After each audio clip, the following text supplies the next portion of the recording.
Chi è Valerio Sarmati? Valerio Sarmati sono io e mi occupo di riabilitazione, in particolare di riabilitazione post-ictus e ancora più nello specifico di insegnare ai familiari come occuparsi loro stessi della riabilitazione post-ictus del loro familiare. Come sapete, districarsi in questo ambiente neurologico non è semplice, sia da parte del paziente e dei familiari che si trovano a vivere in prima persona sulla loro pelle e per la prima volta il dramma dell'ictus, sia per i professionisti del settore che si trovano a dover prendere decisioni per gli altri e si trovano a vivere all'interno di un panorama scientifico che non gode di conoscenze allargate e condivise sul problema del recupero post-ictus. Pensate che io stesso ai tempi dell'università pensavo che la riabilitazione tutta fosse fatta di solo allungamento muscolare, rinforzo muscolare, utilizzo di ortesi, mobilizzazioni attive e passive, utilizzo di strumenti tecnologici per il recupero. E solo dopo una serie di fortunate circostanze che sono approdato, ho avuto la fortuna di poter imparare la riabilitazione neurocognitiva proprio alla fonte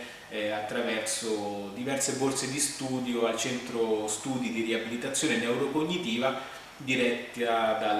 dal professor Perfetti. Per queste circostanze, non la faccio lunga qui nel video, potete vederle nelle dispense che sono allegate al video se avete curiosità. In ogni modo, in quell'ambiente ho avuto la fortuna di poter vedere con quanta attenzione, professionalità e rigore scientifico veniva affrontato il problema dell'ictus. E ad oggi sembra naturale pensare che in seguito ad una lesione cerebrale il reale problema sono le funzioni cerebrali che permettono il movimento e non i muscoli, pertanto il trattamento deve considerare i processi cognitivi che sono stati alterati dalla lesione e non solo i muscoli e le articolazioni. Adesso sembra naturale, però allora in quel momento era necessario tutto un percorso e un cambiamento di coscienza su questo tipo di problema. Sono stati anni davvero magnifici. E il ritorno a casa vedeva la possibilità di trovare lavoro in una struttura